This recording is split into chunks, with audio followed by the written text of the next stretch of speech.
Hello students, welcome to RNS classes. आज हम class 10th के इलेक्ट्रिसिटी के लास्ट टॉपिक को डिस्कस करेंगे, heating effect of electric current. Students, ये बहुत ही कॉमन टॉपिक है। आप सब इसका डेली इस चीज़ को अपने आसपास विजुलाइज करते हो, देखते हो, महसूस करते हो। बस आपको थोड़ा बताने की ज़रूरत है। समझाता हूँ आपको क्या है। देखिए, आप स्टूडेंट्स, आप पता होगा फ़ैन चलता है या बल्ब चलता है। कोई बल्ब जलता हो अगर, तो आप उसको तुरंत निकालने जाओ तो वो कैसा होता है? गर्म होता है। अगर आपने फ़ोन यूज़ करते करते फ़ोन काफ़ी देर तक अगर आप फ़ोन को यूज़ कर रहे हैं, ठीक है, तो फ़ोन क्या होता है? तो हीट हो जाता है। अगर आप फ़ोन का चार्जर लगाए हुए हैं तो चार्जर क्या होता है? हीट हो जाता है। क्या अगर आप चार्जर को वैसे ही बाहर रखें तो क्या वो हीट होता है? नहीं। क्या आप बल्ब को कैसे बाहर रखें तो क्या वो हीट होता है? नहीं। जब बल्ब को हम करंट प्रोवाइड करते हैं, जब बल्ब को उसके सॉकेट में लगाते हैं, तभी जाके बल्ब हीट करता है। जब बल्ब ग्लो करता है तो वो हीट करता है। सिमिलरली, जब चार्जर को हम कनेक्ट करते हैं उसके प्लग में, फ़ोन को चार्ज करते हैं, तभी जाके चार्जर हीट होता है, या उसके साथ फ़ोन भी क्या होता है? हीट होता है। अगर स्टूडेंट्स हम फ़ोन को ना चलाएं, फ़ोन को ऐसे रखें ना, तो क्या फ़ोन हीट होता है? नहीं। फ़ोन को जब हम यूज़ करते हैं तो हीट होता है। फ़ैन चलते चलते क्या होने लगता है? हीट होने लगता है। वायर गर्म हो जाते हैं। कभी कभी आपने देखा होगा वायर हीट हो जाते हैं। फॉर एग्ज़ाम्पल, जो झालर वगैरह, लरिया वगैरह होती हैं, उसके वायर हीट हो जाते हैं। जो लोकल वायर होते हैं वो हीट हो जाते हैं। तो स्टूडेंट्स, आपने हीटिंग इफेक्ट कई जगह देखा होगा। आपने इलेक्ट्रिक आयरन, जो आप कपड़े प्रेस करते हो, सबसे बेस्ट एग्जांपल है हीटिंग इफेक्ट का। वहाँ हम उसके एग्जांपल्स को देखते हैं। आप पानी गर्म करते हो ठंडियों में, जो रॉड आप यूज़ करते हो, वहाँ पे आप heating effect of electric current देखते हैं। तो हम क्या देख रहे हैं?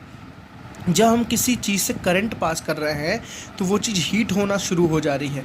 अब बात यहाँ आती है, वो कैसे हीट होना शुरू हो जा रही है, क्यों हीट हो रही है? तो स्टूडेंट्स, आपको पता होगा किसी कंडक्टर से जब हम करंट पास करते हैं तो ये मतलब इलेक्ट्रॉन फ्लो होता है, ठीक है ना। उस कंडक्टर से क्या फ्लो होता है? इलेक्ट्रॉन। और आपको पता है, जब इलेक्ट्रॉन फ्लो होते हैं तो इलेक्ट्रॉन क्या होता है? आपस में टकरा भी सकते हैं। बिल्कुल, अगर फ्लो हो रही है तो वहाँ पे टकराना भी होगा। और स्टूडेंट्स, अगर वो टकराएंगे तो वहाँ पे क्या होगा? मैकेनिकल एक्टिविटी हो रही है, जिसकी वजह से क्या हो रहा है? फ्रिक्शन जनरेट हो रहा है। और कभी भी आप अगर हाथ को रगड़ो स्टूडेंट्स, हाथ को रगड़ते रगड़ते क्या होता है? गर्म हो जाता है, ठीक है ना। ठंडियों में आप क्या करते हो? ठंडी लगती है तो आप हाथ को रगड़ते हो। रगड़ना मतलब क्या? फ्रिक्शन क्रिएट कर रहे हो, उस फ्रिक्शन की वजह से आपका हाथ गर्म हो जाता है। सिमिलरली, अगर इलेक्ट्रॉन एक वायर से पास कर रहे हैं और इलेक्ट्रॉन जब आपस में टकराएंगे तो इलेक्ट्रॉन भी क्या होंगे? गर्म होंगे, हीट होंगे। वायर आपकी क्या होगी? गर्म होगी। सिमिलरली, इसी तरह से सारे वायर भी क्या होते हैं? गर्म होते हैं, हीट होते हैं। मेरी बात समझ आई स्टूडेंट्स? आपको कई सारे एप्लीकेशंस आपको पढ़ना है। Magnetic effect of electric current पढ़ना है, chemical effect of electric current पढ़ना है। जैसे आपको नेक्स्ट चैप्टर में क्या पढ़ना है? Magnetic effect of electric current, ठीक है ना। बट आपको यहाँ डिस्कस करना है heating effect of electric current. चलिए हम देखते हैं क्यों होता है हीटिंग इफेक्ट, किसके वजह से होता है, कौन कौन से फैक्टर डिपेंड करते हैं, ठीक है ना। इसमें चलिए सारी चीज़ों को हम डिस्कस करेंगे। उससे पहले आपने भी जस्ट पढ़ा एक फॉर्मूला, इलेक्ट्रिक एनर्जी। स्टूडेंट्स, आपको पता होगा इलेक्ट्रिक एनर्जी कहाँ से आया था? वर्क डन से आया था। कहाँ से आया था? Work done. अब मैं अगर आपको बात एक बताऊँ कि अगर मैं चार्ज को यहाँ से यहाँ मूव ही ना कराऊँ तो क्या वर्क डन होगा? नहीं होगा। अब मैं ये बोल रहा हूँ, जब चार्ज को मैं मूव ही नहीं कराऊंगा, जब चार्ज मूव करना ही बंद होगा स्टूडेंट्स, तो क्या हीट प्रोड्यूस होगा? बिल्कुल भी नहीं प्रोड्यूस होगा। हीट भी प्रोड्यूस नहीं होगा। समझ आ रही है ना? जब चार्ज मूव नहीं करेगा तो हीट प्रोड्यूस नहीं होगा, वर्क डन भी नहीं होगा। तो यहाँ पे आपको बात समझनी है, जो वर्क डन है वो भी एक तरह का क्या है? हीट है। हीटिंग इफेक्ट बोल सकते हैं, हीटिंग इफेक्ट ऑफ करंट है। मेरी बात समझ रहे हैं? तो हम वर्क डन का फॉर्मूला कैलकुलेट करेंगे तो वहाँ से हमें क्या मिल जाएगा? हीटिंग इफेक्ट का भी फॉर्मूला मिल जाएगा। हमने एक फॉर्मूला पढ़ा था, V is equals to W upon Q. तो इसमें यहाँ से मैं W की वैल्यू कैलकुलेट कर सकता हूँ। W की वैल्यू कितनी आ रही है? V इंटू क्यू, ठीक है ना। W की वैल्यू कितनी आ रही है? V into Q. चलिए, आपको पता है formula V is equals to क्या होता है? IR। V is equals to क्या होता है? IR। तो W इज इक्वल्स टू कितना हो गया स्टूडेंट्स? V की जगह पे हम क्या रख सकते हैं? IR इंटू Q की वैल्यू कितनी हो students? I is equals to, आपने पढ़ा था, I is equals to Q upon T। I is equals to क्या था? Q upon T। तो यहाँ से मैं Q की वैल्यू निकाल रहा हूँ, देखिए तो कितनी आ जाएगी? I into T। तो जहाँ Q है वहाँ मैं क्या रख सकता हूँ? I into T। अब स्टूडेंट्स, अगर मैं सबको कंबाइन करूँ तो W जो वर्क डन है, क्या फॉर्मूला आया? I दो बार है ना, देखिए तो क्या आ गया? I square RT। W जो है वर्क डन, वो क्या आ गया स्टूडेंट्स? I square RT। और ये जो W है, जो वर्क डन है, वही एक तरह का आपका क्या है? हीटिंग इफेक्ट है। समझ आ रहा है ना, जो W है वर्क डन, उसी को हम क्या बोलते हैं, हीटिंग इफेक्ट। तो हीटिंग इफेक्ट का फॉर्मूला स्टूडेंट्स क्या आ गया, H is equals to I square R T, H is equals to I square R T. मेरी बात समझ आ रही है ना आपको? तो हमें यहाँ फॉर्मूला क्या मिला, heating effect, H is equals to I square R T. H for क्या है, हीटिंग, कितना हीट हो रही है। इसको स्टूडेंट्स और क्या बोलते हैं, joules law of heating, joules law of heating, ठीक है ना, इसको हम जूल्स लॉ ऑफ हीटिंग भी बोलते हैं। अब स्टूडेंट्स आप ध्यान से देखिए, अब ध्यान से कि इस फॉर्मूले में हमें दिख रहा है हीटिंग इफेक्ट जो है वो डायरेक्टली किस पे प्रोपोर्शनल होता है, ठीक है ना, हीटिंग इफेक्ट या the heat produced in a wire, ठीक है, इज डायरेक्टली प्रोपोर्शनल टू, अब देखिए स्टूडेंट्स, सब तो डायरेक्टली प्रोपोर्शनल है ना, टाइम, ये करंट भी डायरेक्टली प्रोपोर्शनल है, रेजिस्टेंस भी डायरेक्टली प्रोपोर्शनल, टाइम भी। बट देखिए ध्यान से, पहला पॉइंट क्या है, ये करंट जो है ना स्क्वायर टाइम से, तो directly proportional to square of current, directly proportional to square of current. Resistance से डायरेक्टली प्रोपोर्शनल है, तो resistance of wire, resistance of wire. और थर्ड पॉइंट क्या है स्टूडेंट्स, टाइम, ठीक है ना, directly proportional to time taken या time taken to flow the current, कितने देर तक करंट पास हुई, उस पर डायरेक्टली प्रोपोर्शनल है। अब एक आपको बात समझ आ रही है स्टूडेंट्स, करंट के वो स्क्वायर टाइम्स प्रोपोर्शनल है, ठीक है ना, मतलब अगर हम करंट को इंक्रीज़ करेंगे, करंट को डबल करेंगे, तो ये हीटिंग इफेक्ट कितने टाइम्स बढ़ेगा स्टूडेंट्स, 4 टाइम्स बढ़ेगा। देखिए स्क्वायर जब करेंगे तो यहाँ 2 करेंगे, तो 2 का स्क्वायर कितना हो जाएगा, 4। मतलब अगर हम करंट को बढ़ाएंगे तो भी हीटिंग इफेक्ट बढ़ेगी, रेजिस्टेंस को बढ़ाएंगे तो भी हीटिंग इफेक्ट बढ़ेगी, टाइम को बढ़ाएंगे तो भी हीटिंग इफेक्ट बढ़ेगी। आप ऐसे नॉर्मल वे समझिए स्टूडेंट्स, अगर आप एक फ़ैन को बहुत देर तक चलाते हैं तभी तो वो हीट होता है ना, जिस तरह आप टाइम बढ़ाएंगे हीटिंग इफेक्ट क्या होगा, बढ़ेगा। इसीलिए हम बोलते हैं कि कुछ मशीनों को बहुत काफ़ी देर तक नहीं चलाना चाहिए। फॉर एग्जांपल मिक्सर, स्टूडेंट्स आपको पता होगा मिक्सर को हम बहुत देर तक नहीं चलाते हैं, मिक्सर को कुछ देर तक चलाते हैं फिर क्या कर देते हैं, बंद कर देते हैं। ज़्यादा देर चलाएंगे तो उसकी हीटिंग इफेक्ट क्या होगी, ज़्यादा होगी। जितना हीट होगा वायर, जितना हीट होगा, और हीट होते होते स्टूडेंट्स कहीं ना कहीं ऐसी कंडीशन आएगी जब वो मेल्ट कर जाएगा, शॉर्ट हो जाएगा, ठीक है ना, यहाँ से कनेक्शन हमारा टूट जाएगा, ठीक है। ऐसी कंडीशन आती है या हम बहुत ज़्यादा करंट प्रोवाइड कर दें, या रेजिस्टेंस आपको क्लियर होगा। रेजिस्टेंस मतलब रास्ते में बहुत ज़्यादा ऑब्स्टिकल अगर आ गए, भीड़ लग गई, तो हीट बढ़ना शुरू होगा। जब हीट बढ़ेगा तो वायर ऑटोमेटिक क्या कर जाएगा स्टूडेंट्स, ब्रेक कर जाएगा। ये सारे अपने कंडीशंस आपने क्या पढ़ा, H is equals to I square R T. आपको ये फॉर्मूला याद रखना है, H is equals to I square R T, ठीक है ना। I for current, R for resistance and T for time. Heat की यूनिट स्टूडेंट्स क्या है यहाँ पे, जूल, क्योंकि हीट क्या था, एक तरह का वर्क डन था, तो इसकी यूनिट क्या रहेगी, हमेशा जूल ही रहेगी। चलिए इस पर कुछ न्यूमेरिकल्स करके हम देखते हैं। ओके स्टूडेंट्स, चलिए स्टूडेंट्स हम इसका पहला क्वेश्चन देखते हैं, क्या लिखा हुआ है। अ पोटेंशियल डिफरेंस ऑफ 250 वोल्ट, आपको बोल दिया पोटेंशियल डिफरेंस, तो पोटेंशियल डिफरेंस मतलब V कितना है, 250 वोल्ट, वोल्ट मतलब क्या है, V is applied across a resistance of 500 ohm. Resistance आपको दिया हुआ है कितना, 500 ओम, ठीक है। इन एन इलेक्ट्रिक आयरन, एक इलेक्ट्रिक आयरन प्रेस में ये बात हो रही है। V आपको दिया है, R आपको दिया, तो सबसे पहले आपको क्या निकालना है स्टूडेंट्स, करंट। आपको I निकालना है, बहुत ईजी है। फिर क्या निकालना है, heat produce in 10 second in joule, ठीक है ना। आपको टाइम दिया है कितना, 10 सेकेंड में कितना हीट प्रोड्यूस हो रहा है, समझ बात आ रही है ना, 10 सेकेंड में कितना हीट प्रोड्यूस हो रहा है, आपको वो कैलकुलेट करना है। चलिए स्टूडेंट्स देखते हैं। सबसे पहले आपको R निकालना है, आपको V दिया है, R दिया है और I आपको निकालना है। स्टूडेंट्स आपको एक रिलेशन पता होगा, V is equals to I R according to Ohm's law, ठीक है ना। V is equals to I R, तो यहाँ से हम I कैलकुलेट करते हैं तो कितना आएगा, V अपॉन R, ठीक है। स्टूडेंट्स देखिए V कितना दिया हुआ आपको, 250 वोल्ट, ठीक है ना। हमेशा याद रखिए पोटेंशियल डिफरेंस वोल्ट में ही होना चाहिए, ठीक है ना, और रेजिस्टेंस हमेशा ओम में ही होना चाहिए, करंट हमेशा एम्पियर में ही होना चाहिए। आपको ये बातें ध्यान रखनी है। रेजिस्टेंस कितना है, 500 ओम, ठीक है। यहाँ पे यूनिट लिखने का कोई बहुत ज़रूरी नहीं है। 250 अपॉन 2 कितना होता है, 500, तो स्टूडेंट्स आ गया ये कितना, 1/2 ओम, सॉरी I है ना, करंट है ना, तो 1/2 एम्पियर करंट आपके पास आ गई, 1/2 एम्पियर, या उसको आप क्या बोल सकते हैं, 0.5 एम्पियर। चलिए स्टूडेंट्स पहला हमारा क्वेश्चन हो गया। अब क्या बोल रहा है, आपको हीट प्रोड्यूस निकालिए, H। तो स्टूडेंट्स आपको पता है H इज इक्वल्स टू क्या होता है, आई स्क्वायर आर टी। कितना होता है, आई स्क्वायर आर टी। आपको याद रखना है टाइम, मैं एक चीज़ बताना भूल गया आपको, जो H is equals to I square R T होता है स्टूडेंट्स, तो ये तो हमेशा एम्पियर में रहेगा, ये हमेशा ओम में रहेगा, और टाइम हमेशा किस में रहेगा, सेकंड में, बिकॉज एच किस में है, जूल में है, ये जूल में है, तो टाइम हमेशा किस में रहेगा, सेकंड में। आपको कभी गलती से भी भूलना नहीं है स्टूडेंट्स, ठीक है ना। चलिए अब हम निकालते हैं H is equals to I square R T में। देखिए आपको आई पता है, आपको आर पता है, आपको टी भी पता है। आई कितना दिया है स्टूडेंट्स, आपको करंट आपने अभी जस्ट निकाला 1/2, मैं 1/2 का स्क्वायर करूँगा तो 1/2 इंटू 1/2। आर आपको कितना दिया स्टूडेंट्स, देखिए 500 ओम, तो 500 इंटू आपको टाइम कितना दिया था स्टूडेंट्स, देखिए 10 सेकेंड में, ठीक है ना। 10 सेकेंड में कितना हीट प्रोड्यूस हो रहा है वो निकालना, आपको 10 से मल्टीप्लाई कर दिया हमने, ठीक है। देखिए 2 2 ज़ा कितना हो गया 4, और जब इसको डिवाइड करेंगे तो आपके पास आएगा 5 इंटू 25 इंटू 10। मेरी बात समझ आ रही है ना, 5 इंटू 25 इंटू 10, तो 25 इन 5 ज़ा कितना हो गया 750, सॉरी स्टूडेंट्स ये कितना हो गया 1250, 25 5 कितना हो गया 125, एंड 125 कितना आ गया जूल, ठीक है स्टूडेंट्स।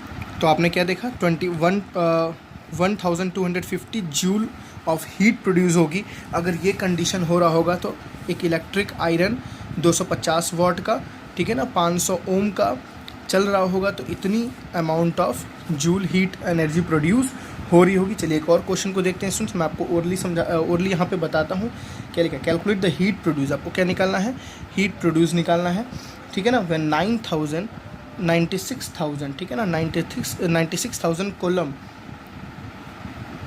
अब देखिए यहाँ पे क्या दिया, कोलम, कोलम मतलब क्या होता है, charge. 96,000 coulomb of charge is transferred, ठीक है, in 1 hour through a potential difference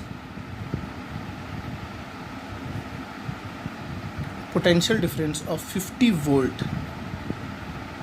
समझ आ रही क्वेश्चन आपको स्टूडेंट्स। चलिए अब ध्यान से समझते हैं इसको, क्या बोल रहा है, आपको हीट निकालना है। क्या बोल रहा है, जब 96,000 coulomb of charge transfer in 1 hour, time दिया हुआ, ये चार्ज दिया हुआ है, तो क्यू आपको कितना दे दिया स्टूडेंट्स 96,000, टाइम आपको टाइम कितना दे दिया 1 hour, through a potential difference of 50 volt, आपको वी दे दिया कितना स्टूडेंट्स 50 वोल्ट, ठीक है ना। चलिए आपको क्या निकालना, एच। आपको एच देखिए स्टूडेंट्स, आपको एच निकालना है तो एच के लिए ज़रूरत किसकी पड़ती है, आई स्क्वायर आर टी, है ना। तो आपको आई की ज़रूरत पड़ेगी, आपको आई नहीं दिया हुआ है, आपको याद रखना है। आपको आर की ज़रूरत है, आपको आर भी यहाँ नहीं दिया हुआ है। आपको टी की ज़रूरत है, आपको टी दिया हुआ है। तो वी कहीं ना कहीं हमारी यूज़ में आएगा हमें आर निकालने में, ठीक है। चलिए मैं इसको पीछे लिख के दिखाता हूँ, यहाँ पे हमारे पास जगह नहीं है तो मैं पीछे आपको सब कुछ दिखाता हूँ।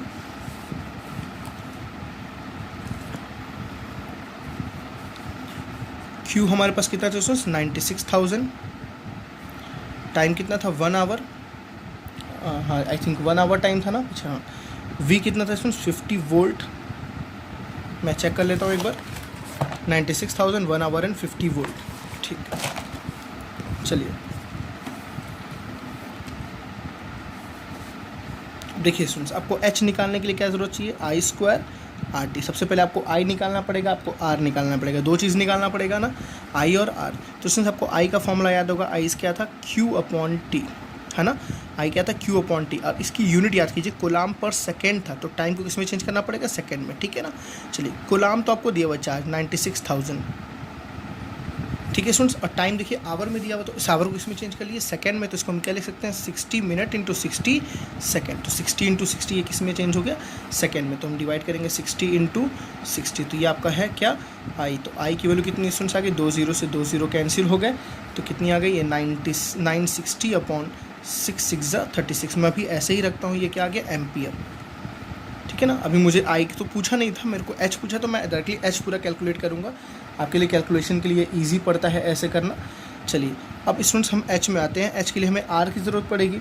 तो अब आपके पास आई पता है, आपके पास वी पता है, तो आप आर निकाल सकते हैं। आपको फॉर्मूला पता है, वी इज इक्वल्स टू क्या था स्टूडेंट्स आई आर, तो आर इज इक्वल्स टू कितना होता है वी अप, देखिए आर इज इक्वल्स टू कितना होता है वी अपॉन आई, ठीक है। तो R is equals to V देखिए स्टूडेंट्स कितना है 50 अपॉन, आपने आई कितना निकाला अभी जस्ट 960 अपॉन 36, ये 36 कहाँ चला जाएगा, ऊपर चला जाएगा ना।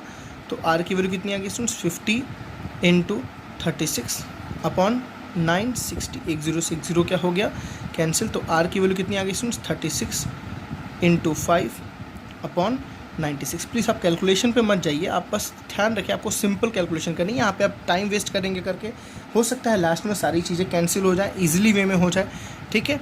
चलिए अब आते हैं हीटिंग इफेक्ट के फॉर्मूले पे, H क्या होता है I स्क्वायर RT। आपको ध्यान रखना करंट एम्पियर में होना चाहिए तो करंट एम्पियर में है, रेजिस्टेंस ओम में तो रेजिस्टेंस ओम में है, टाइम हमेशा किस में होना चाहिए स्टूडेंट सेकंड में, टाइम हमेशा किस में सेकंड में होना चाहिए, इस बात का आपको बहुत ध्यान रखना है, ठीक है।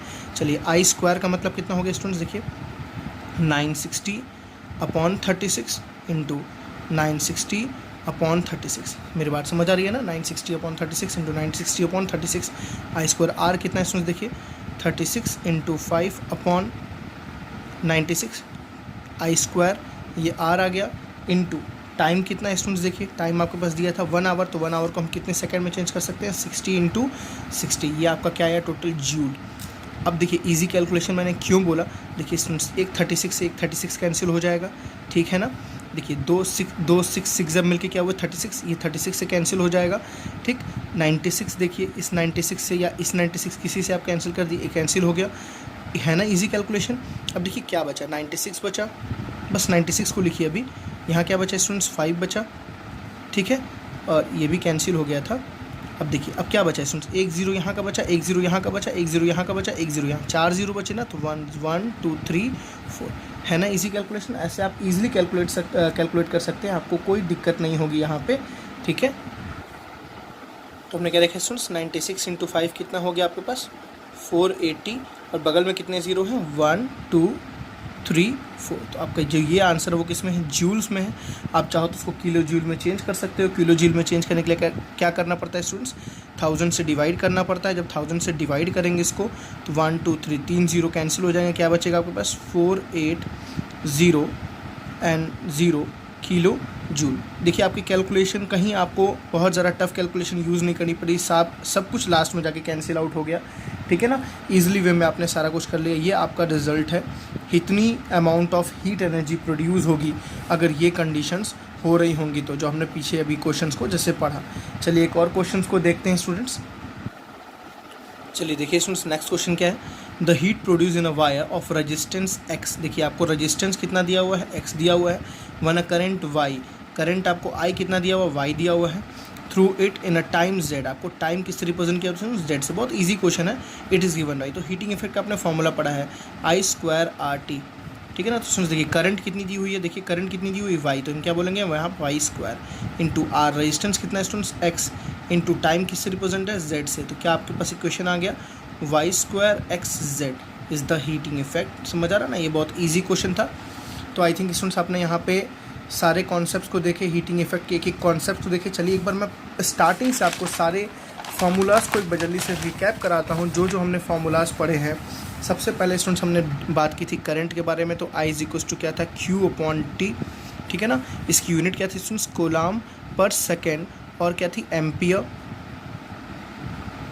किससे मेज़र करते थे इसको एमीटर से, ठीक है ना। दूसरा हमने क्या पढ़ा पोटेंशियल डिफरेंस, इसको पोटेंशियल डिफरेंस को V से भी रिप्रेजेंट करते थे, क्या था work done upon charge, unit क्या थी स्टूडेंट जूल पर कोलाम। बहुत ही इंपॉर्टेंट है ये, आप ध्यान से समझना, ठीक है ना, जूल पर कोलाम। इसको और क्या बोले थे वोल्ट मीटर से इसको मेज़र करते थे, क्या बोलते थे वोल्ट, इसको एम्पियर, इसको वोल्ट, ठीक है। नेक्स्ट हमने क्या पढ़ा था स्टूडेंट्स ओम्स लॉ, जैसे करंट पढ़ा, पोटेंशियल डिफरेंस पढ़ा, फिर हमने पढ़ा ओम्स लॉ। ओम्स लॉ क्या था students V is equals to IR। हमने यहाँ पे 3 फार्मूलास पढ़े, I is equals to V/R and R is equals to V/I, ठीक है ना। जैसे हमने ओम्स लॉ पढ़ा, फिर हम क्या किस पे आए थे रेजिस्टेंस इज इक्वल्स टू क्या था students rho into L/A, resistance is equals to rho into L/A, ठीक है। करंट को किससे हम रिप्रेजेंट करते थे इसको A से, ठीक है, इसकी यूनिट को किससे रिप्रेजेंट करते थे A से, इसको V, जहाँ भी V हो हम पोटेंशियल डिफरेंस पहचानेंगे। रेजिस्टेंस को ओम से रिप्रेजेंट करते थे, यूनिट इसकी थी क्या ओम। यहाँ से हमने एक रेजिस्टिविटी कैलकुलेट की, कितना था स्टूडेंट्स RA/L, ठीक है। रेजिस्टेंस हमेशा किस पे डिपेंड करता था, लेंथ पे, और किस पे डिपेंड करता था, एरिया पे डिपेंड करता था। रेजिस्टिविटी लेंथ और एरिया पे डिपेंड नहीं करती थी, वो टाइप ऑफ मटेरियल पे डिपेंड करती थी। जिस तरह मटेरियल चेंज करेंगे रेजिस्टिविटी चेंज होती रहेगी। फिर हमने पढ़ा series combination. Student, series combination में जब रेजिस्टेंस लगे रहते थे तो वहाँ इक्विवेलेंट रेजिस्टेंस हमने कैसे निकाला था, R equivalent is equals to R1 plus R2 plus R3 and so on for series combination. ये किसके लिए था, सीरीज़ कॉम्बिनेशन के लिए। फिर हमने निकाला था पैरेलल कॉम्बिनेशन के लिए। पैरेलल कॉम्बिनेशन का फॉर्मूला था students 1/R equivalent is equals to 1/R1 plus 1/R2 plus 1/R3 plus and so on. हमने बताया था for two resistance in parallel combination हमने R इक्विवेलेंट आपको निकालने का डायरेक्ट मेथड बताया था, क्या, R1 into R2 upon R1 plus R2। आप डायरेक्टली इससे कैलकुलेट कर सकते थे, ठीक है ना स्टूडेंट्स। रेजिस्टेंस के बाद हमने सीरीज़ कॉम्बिनेशन के बाद क्या पढ़ा जस्ट अभी, हाँ जल्दी से टॉपिक याद करिए क्या पढ़ा था। रेजिस्टेंस के बाद हमने आई थिंक हमने हीटिंग इफेक्ट पढ़ा। हीटिंग इफेक्ट के पहले क्या पढ़ा, हाँ हमने इलेक्ट्रिक पावर देखा। इलेक्ट्रिक पावर के कॉन्सेप्ट को देखा स्टूडेंट्स। यहाँ पे हमने देखा पावर इज इक्वल्स टू क्या था, पहला फॉर्मूला था W upon work done upon time taken, ठीक है ना। इसकी यूनिट क्या थी स्टूडेंट्स, जूल। वर्क डन की यूनिट होती जूल पर सेकेंड, या इसको हमने और क्या बोला था, वॉट। पावर के और भी फार्मूलाज थे, याद कीजिए क्या क्या फार्मूलाज थे। P is equals to VI, P is equals to I square R, P is equals to V square upon R। Most important formula ये था स्टूडेंट्स आप लोग के लिए, मोस्ट इंपॉर्टेंट ये है। और ओम्स लॉ है जिसमें सारे न्यूमेरिकल्स ज़्यादातर आते हैं। हर जगह पे जो पावर का यूनिट यहाँ रहेगा वो क्या रहेगा, वॉट ही रहेगा, आपको ये भूलना नहीं है। यहाँ पे हर जगह जो पावर का यूनिट रहेगा वो क्या रहेगा, वॉट रहेगा। फिर हमने पढ़ा इलेक्ट्रिक एनर्जी, ठीक है स्टूडेंट्स। इलेक्ट्रिक एनर्जी का फॉर्मूला क्या था, P इंटू टी। यहाँ पे जो आता था वो क्या, पावर किस में था, किलो वॉट में था, टाइम किस में था, आवर में था, ठीक है ना।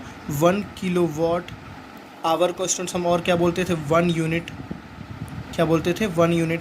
1 किलो वॉट आवर में कितने जूल्स थे, 3.6 इंटू 10⁻6 जूल ऑफ एनर्जी था। फिर हमने लास्ट फॉर्मूला जो आज पढ़ा है H is equals to I square RT, H is equals to I square RT। यहाँ पे जो हीट का यूनिट है वो स्टूडेंट्स क्या है, जूल, ठीक है ना। हमने ये सारी चीज़ें डिस्कस की आज, current, potential difference, Ohm's law, series combination, parallel combination, resistance, resistivity, ठीक है। उसके बाद हमने पढ़ा क्या, इलेक्ट्रिक पावर के बारे में पढ़ा, W/T, VI square R, V square by R। Electric energy important topic है स्टूडेंट्स, न्यूमेरिकल इससे पूछे जाते हैं काफ़ी ज़्यादा। Heating effect of electric current पढ़ा, I square RT। Heating effect कहाँ इसके एप्लीकेशंस पूछे जाते हैं, तो एप्लीकेशन इसका आपको खुद याद होगा, फ़ैन है, हीट एनर्जी में चेंज होती है। इलेक्ट्रिक एनर्जी किस में चेंज होती है, हीट एनर्जी में चेंज होती है। मैकेनिकल में भी चेंज होती है और हीट में भी चेंज होती है। इलेक्ट्रिक आयरन है उसमें ज़्यादा, उसमें आप 70% जो एनर्जी है वो किस में चेंज होती है, हीट एनर्जी में चेंज होती है, आपने देखा होगा। इलेक्ट्रिक बल्ब है तो इलेक्ट्रिक एनर्जी लाइट एनर्जी में भी चेंज होती है और हीट एनर्जी में बहुत लेस अमाउंट में। जो पहले के बल्ब आते थे स्टूडेंट्स, जो बहुत बड़े बड़े एक बल्ब आते थे जो येलोइश कलर के जलते थे, वो बल्ब बहुत ज़्यादा वेस्ट होता था, बिकॉज आपको उसको पता होगा, आप उसको टच करने पे बहुत ज़्यादा हीट होती थी, बहुत ज़्यादा हीट प्रोड्यूस होती थी, तो वो काफ़ी ज़्यादा वेस्टेज ऑफ इलेक्ट्रिसिटी है। इसलिए आजकल हमारे पास CFLs आए हैं, LED बल्ब्स आए हैं जो हीट कम होते हैं। हीट कम होने से आपको पता है वो इलेक्ट्रिक एनर्जी की सेविंग करेगा, ठीक है। ये सारे इसके एप्लीकेशंस हैं। आई थिंक आपको ये पूरा चैप्टर अच्छी तरह से क्लियर हुआ होगा। सो स्टूडेंट्स, अगर आपको ये पूरा चैप्टर अच्छी तरह से क्लियर है तो प्लीज़ वीडियो को शेयर कीजिए, अपने फ्रेंड्स को भी बताइए, वीडियो देखें, समझ आए। मैं मानता हूँ मेरे थोड़े लेक्चर्स लंबे होते हैं, बट आई थिंक आपको एक एक कॉन्सेप्ट उस लेक्चर में समझ आए होंगे। आपको प्लीज़ सारे टॉपिक्स के नोट्स बनाने होंगे, तो प्रीवियस लेक्चर से अभी तक के लेक्चर्स के सारे टॉपिक के नोट्स बनाइए। और मैं आपको नेक्स्ट 1 से 2 लेक्चर्स में पूरे बोर्ड के क्वेश्चंस कराऊंगा कि इलेक्ट्रिसिटी से बोर्ड में कैसे कैसे क्वेश्चंस आते हैं, कौन कौन से क्वेश्चंस आते हैं। डिटेल्ड वे में सॉल्यूशन कराऊंगा मैं। लंबे लंबे लेक्चर्स के होंगे, बट एक एक क्वेश्चंस के एक एक कॉन्सेप्ट आपको मैं समझाऊंगा। उससे पहले आपको सारे वीडियो को एक बार रिकैप करना होगा, सारे लेक्चर्स को एक बार रिकैप करना होगा, या अपने नोट्स को रिकैप करना होगा, तो न्यूमेरिकल्स करने में भी ज़्यादा आसानी मिलेगी, ज़्यादा इंटरेस्ट आएगा। Okay students, so thank you.